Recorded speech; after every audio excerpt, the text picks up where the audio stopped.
everyone, welcome to the realm of kid lit comics. We are here to talk about the best and worst books of quarter three. Quarter three, of course, is going to be, what is quarter three going to be? July, August, and September. Goodness gracious. I'm very proud of myself because I think in the past I've struggled with doing these quarterly updates, but it's good. And I usually keep my quarterly updates relatively short. Like, this is not this big thing. I just kind of let you know, like, looking back on the past 3 months, here are the things that really have stuck with me in terms of like most disappointing or worst books that I read, or it could either be like, you know, the best books, the things that have really stuck with me, and books that are really in the running to being considered the best books of 2025. Now, I try to keep the list relatively small because I don't like for this video to be very long, and I have talked about all of these books in great length / detail, whether that is via a wrap-up or whether that is through a reading vlog. So I will go through detail again, but probably not as thoroughly as I've done in the past, just for the sake of brevity. So let's go ahead and jump into some quick stats. We're just going to look at how many books I read each month and then how many pages I read each month. And it's so interesting looking at this data. Once again, I always say shout out to Allie from Hardback Quarter, because I would not have these statistics without her. But just like at a glance, July, I was in my bag. I read 50 books in July for a total of 7,210 pages. Not 7,210 books, 7,210 pages. The thing about July though is that I think that was a picture book heavy month, which is why the page count is relatively low, considering that the book count is relatively high. And you'll see that in comparison to what I ended up doing in September. So in August, I read a total of 36 books, and this is when I actually had ended up hitting a reading slump. So I only read 6,326 pages with those 36 books, which is still good considering I was in the midst of a reading slump. And then in September, I was back on my game again, of course, because 30 and 30, that definitely elevates those numbers, and the page count, because in September I also read 50 books, but the page count this go around was 9,817 because I did not read as many picture books, but the volume of things that I was reading with a higher page count definitely did increase. So for quarter three, I ended up reading 136 books in quarter three for a total page count of 23,353, which I like to average in between 8 to 10,000 pages a month. So that's a little below where I want it to be, because I don't really do a book count anymore. We're talking about reading goals. Like, I set a reading goal, which is been 500 now for the past couple of years, and right now I think I'm at 400, in between 407 to 410 books, which is not a bad thing. I definitely can get to the 500 by the end of the year, but my main goal is, now I've really started enjoying the process of attempting to read 100,000 pages every single year. That's a lot harder than setting just a book count, right? And I've only done it, no, I've done it twice. I've done it every year. For the past 2 years, I've done it each time. So this will be the third year. I am still trying to reach my 100,000 page goal. I think right now I'm at like 77,000. So I'm not, you know, that's 13,000 pages that I have to reach before the end of the year. If I'm averaging in between 8 to 10,000 pages, I think I can get that down in November, December, because that 77,000 does in fact include things that I've already read in October. But you didn't come here for all the math and the statistics. That's just some brief information of what has happened in the past 3 months. Now we're going to go ahead and dive into the best and worst books of quarter three. I am going to start with the worst / most disappointing, because some of these were no, I didn't like any of these books. Sometimes in this section I will include books that are disappointing, so they could still be rated relatively high, like maybe like a 3. Usually it's a 3-star, but the book in itself was not what I anticipated it being. Even though it still was a solid read, I would have expected just a little bit more. So sometimes you will see some 3-star reads. This is not always like, oh, I gave this book 1 star, I gave this book 2 stars. Sometimes it literally is just disappointment. But in this go round for quarter three, I just didn't like any of these. So we're going to start with that so that we can end with some positive things. So the first thing that I have on this list is an adult title. I typically do not talk in depth about adult titles, so I'm just going to briefly mention this one, but I did end up reading Tell Me What You Did by Carter Wilson. This is an adult thriller. It was one of my most anticipated thrillers for the year because of the fact that the premise was really interesting. Like, I just thought that the setup of this book was something that was unique in terms of the fact that we have someone hosting a podcast about people who've committed crimes, and they can come on the podcast and talk about the crimes that they've committed. And then we have this kind of twist where she thought that she got her, I think it's her mother's killer, and come to find out this person is claiming that in fact that's not the case, but she supposedly had killed the killer. And so it becomes this like almost cat and mouse type of situation where the guy comes to the podcast and he was like, no, we're going to walk through what you think happened, and we're going to talk about like what you did, right? Essentially forcing her to admit what she ended up doing. I mean, I think that the buildup to this was really, really great, but it completely and totally just let me down. I was so frustrated by the conclusion of this book. It felt like we were doing good. And then we got to a point where I was like, this is what's happening. It felt so anticlimactic. I was just not a fan of it. It was a huge disappointment for me. And that was one that I literally I think I gave that like 2.5 stars. I'm not saying that I won't read Carter Wilson again in the future, but I was not impressed by the end results of that at all. The next two on this list are both manga, and these are two that I talked about in my 30 in 30 reading vlog. And I talked about these, I think, in my 30 in 30. It was a Read It or Haul It that was wrapped around 30 in 30. And oh my gosh, y'all, it was not, I was so upset by both of these. So the first one is Eat. I don't even really know how to describe what this is, except that it is a wolf that loves watching people eat so much that he likes being eaten. Like, the idea of him being eaten is stimulating to him. And it could have been interesting because I think that it could have been some interesting dialogue around how people acquire kinks, or like kind of removing the shame around kinks, right? I think that would have been a good conversation, but this kink was tied to assault, and I loathed the way all of that was handled. I just did not like the fact that we had some non-consensual things that happen that led to this kink, but it wasn't discussed in a way that I felt like was productive. And it just ended in a way where I was like, I was confused, and I was like, well, what was the purpose? All of you should be ashamed. Like, it's like you're supposed to be getting rid of shame. And then when it was all said and done, I'm like, I could root for no one. I was just like, I just don't like you. I'm not a fan. I can't root for you. I think you're horrible. So I did end up unhauling that one and not keeping it as a part of my collection. The other one that I ended up having that I did not care for was My Dress Up Darling. Now, I know that there are varying opinions about My Dress Up Darling.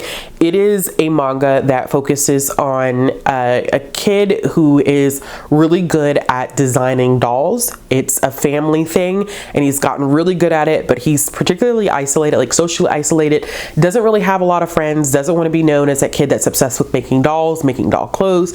And then he ends up coming into not even contact, because they know each other, but they end up having a deeper conversation about his creations because she wants to cosplay. And so because he's a good designer, he has the opportunity to help her with the cosplay, but she wants to cosplay a sex slave, and I just couldn't do it.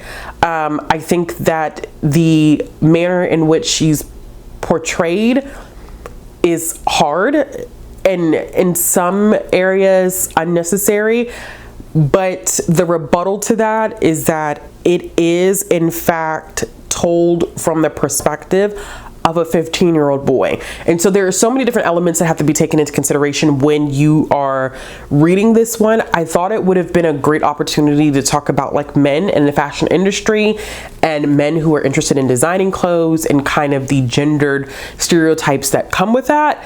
But unfortunately, I just couldn't, they were just panels that I didn't really like. So there was that. And I just was not super comfortable reading it. And I know that it's just not for everybody. There are some people who've read the series, really enjoy it, but it was not for me. And that's the reason why I was disappointed by it, but there are people who enjoy it. So take my opinion with a grain of salt and maybe look at some reviews of people who've read the entirety of the series. And the last one that I have on here, unfortunately, is a picture book. I don't know, this year has been the year where 2025 picture books, I've read some really, really good ones. I've shared some of those on social media. But then I've come across some and I'm kind of like, what is going on? And this actually wasn't even a 2025 release, but my picture book reading this year just has not, in general, it just has not been great. And there was one that I came across. I had never seen it. I mean, I've seen it because it's something that I purchased, but I had not. When you see so much content, I should say this, when you see so much content, you don't remember what ends up happening, right? If things exist and you're like, oh, I don't even remember ever seeing this book.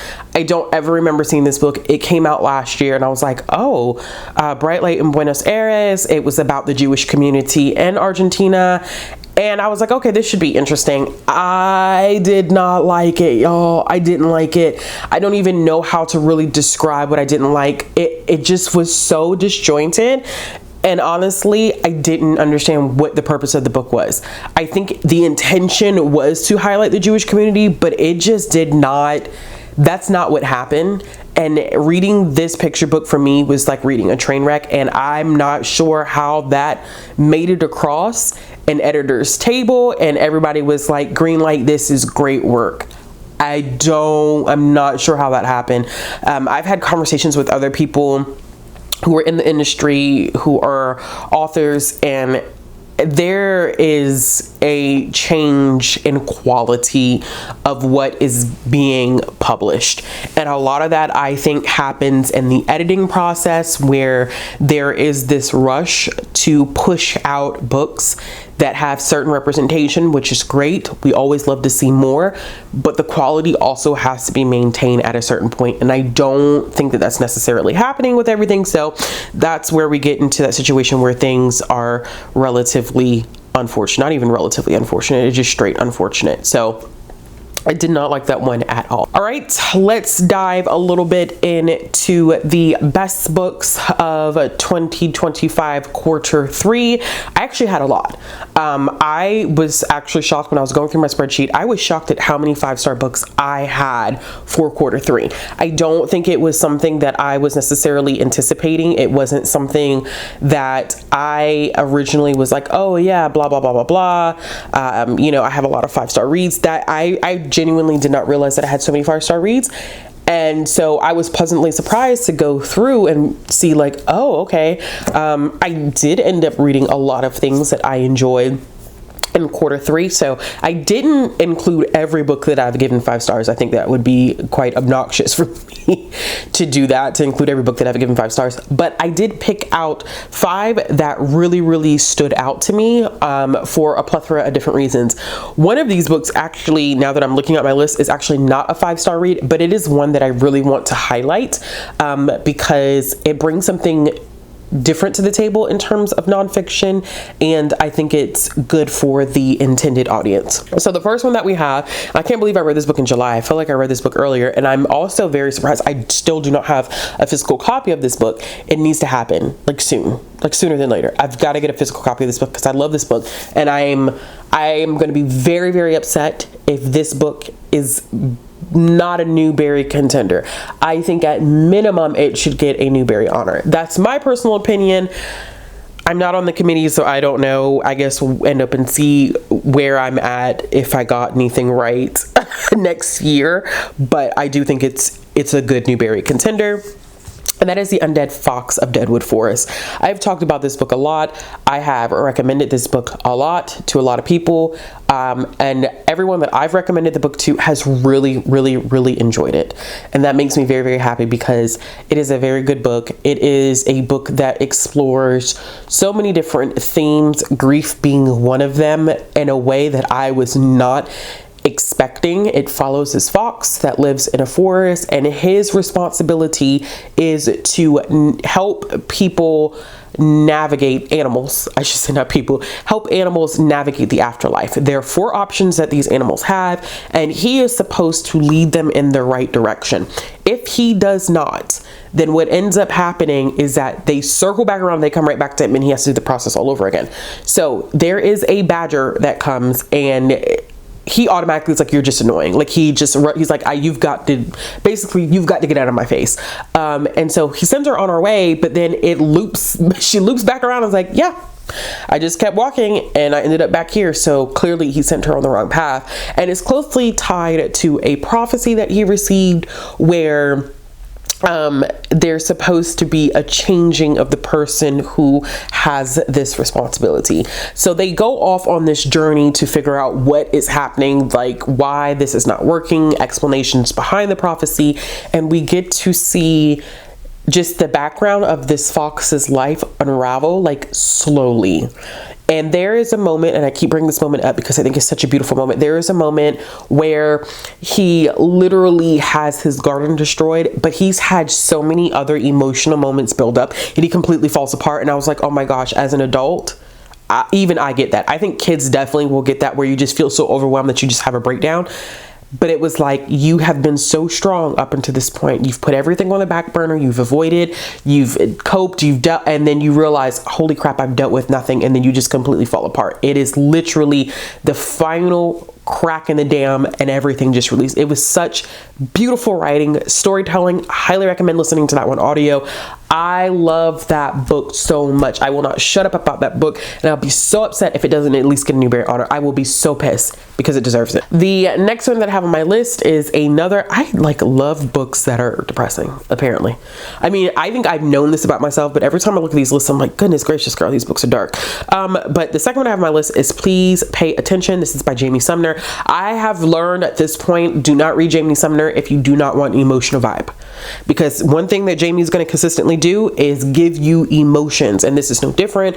We're following a main character that is a wheelchair user. She has cerebral palsy, and she ends up going to school, and it is about her survival of a school shooting.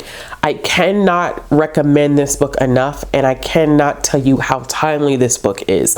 And it is done in a way that I think is very appropriate for kids, although I still recommend having those conversations even as an adult. Like if you're going into this, you're reading this as an adult, check in with yourself, because you do have to remember this is where we are following a main character that is a survivor of a school shooting. And so we have that survivors guilt, we have PTSD that is wrapped up into it. And so it's interesting. The storytelling behind it is very interesting, like the way it's structured, because we get these moments that before the school shooting, the actual event, which is done very, very well. It's done with a lot of care, compassion, and grace.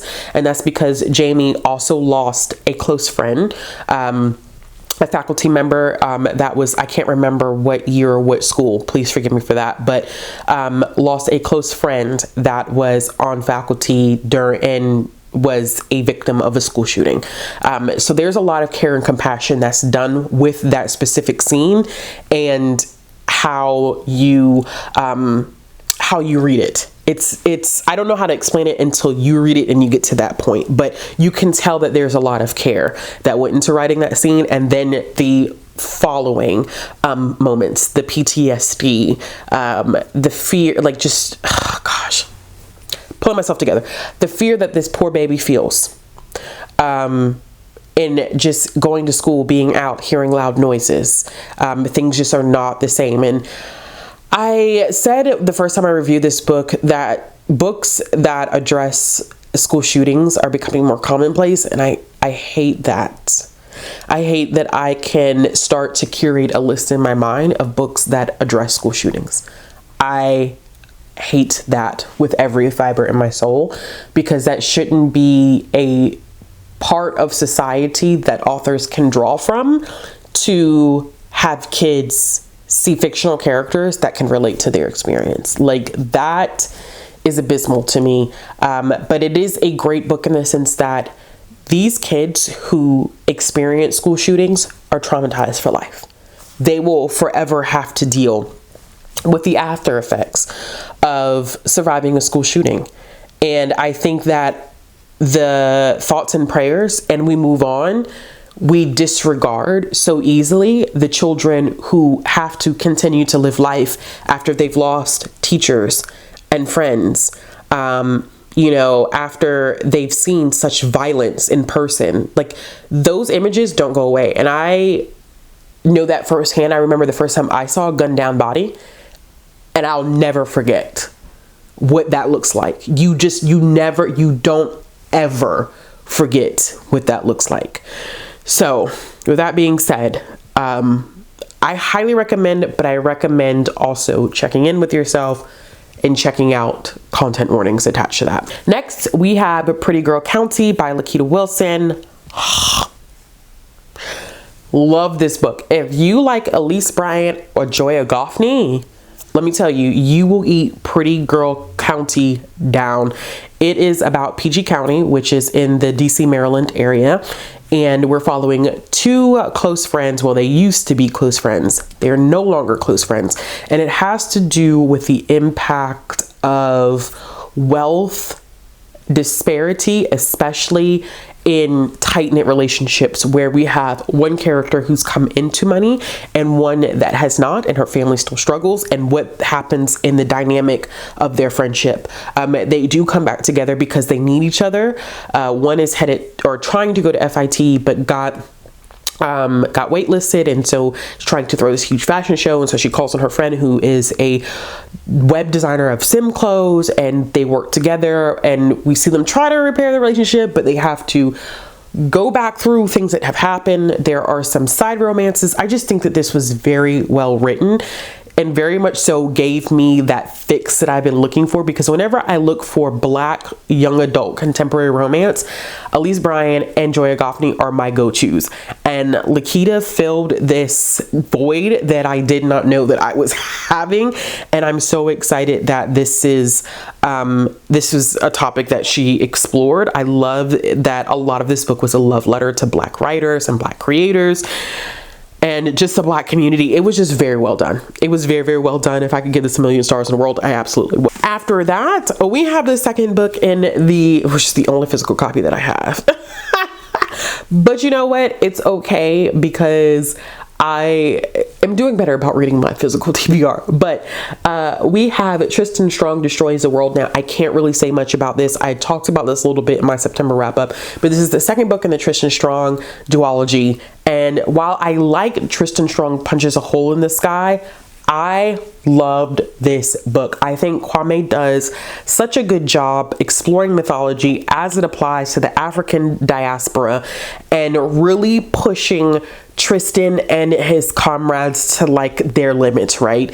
I think that this is so much about history, family, culture, friends. Like, this is where I truly connected with the story, and I definitely plan to pick up the third one, which is Tristan Strong Keeps Punching. I plan on picking that one up this month, because just fantastic. This was absolutely fantastic. It makes me excited for Kwame's other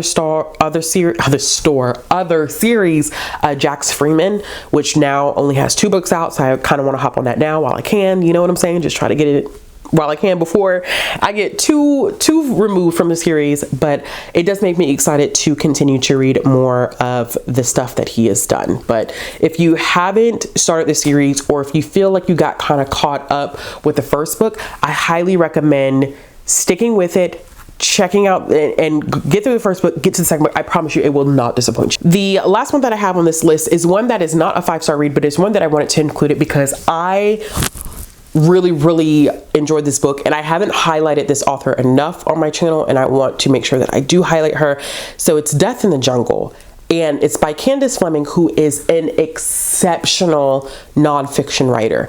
If you have a reader that, or you yourself are interested in middle grade or young adult nonfiction, she is the writer to go to. The way that she writes nonfiction is done in such an accessible way. It makes you feel like you're reading a fictional book. I think nonfiction sometimes, especially within that age group, and even with adults, it gets this bad reputation of being like dry and long-winded and not easily accessible, covering topics or concepts that may seem like they're just a little bit more difficult to grasp. But she writes it in a way that even I, as an adult, I feel like, you know, Death in the Jungle is a book that I could recommend to adults. It is written for a teen audience, but it was so well done. I was like, ooh, I could recommend this to adults who are into nonfiction. I could recommend this to adults who are hesitant to get into nonfiction.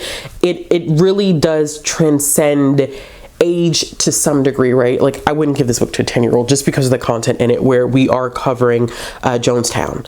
But I think that even as someone who knows so much about Jim Jones and Jonestown, it's just the way that she wrote this, because she was actually able to interview survivors, and she really looked at so many components of this community from a social perspective, and a social perspective in the sense that, like, I did not realize that so much of his congregation was Black, and why, from a social / like sociology or a psychology perspective, that was a thing. And how is he able to like present himself as like an anti-racist with like, but not really being one, and drawing in certain pockets of his community? Like, there were so many pieces and parts of it that I didn't really think about, because I was so used to looking at it just from a factual standpoint of, you know, this is Jim Jones and this is what he did and this is how many people, you know, unfortunately were killed, and this was the long-lasting impact, and thinking about it from a pop culture standpoint. But she really dove into some pieces and parts of it that I think I didn't know much about, or didn't think about it from that specific lens. And I really, really, really appreciated that. It made the story even more engaging, more accessible, and I was like, okay, this was good. And it makes me want to read even more of her books. So if you've never had the chance to check her out as a writer, or if you are someone who's a little bit more hesitant when it comes to nonfiction, or you have readers that are a little bit more hesitant when it comes to nonfiction, I definitely recommend checking that out. All right, y'all. So those are my best and worst / most disappointing books of Q3 of 2025. Let me know in the comments down below how much you read in Q3 and what were some of your best and worst books of the quarter. As always, if you like this video, give it a thumbs up. If you want to see more content from me, click the subscribe button, hit the bell for notifications. If you're looking to follow me on social media or support the channel, all those links will be down in the description box below, and I will be back with another video soon. Bye.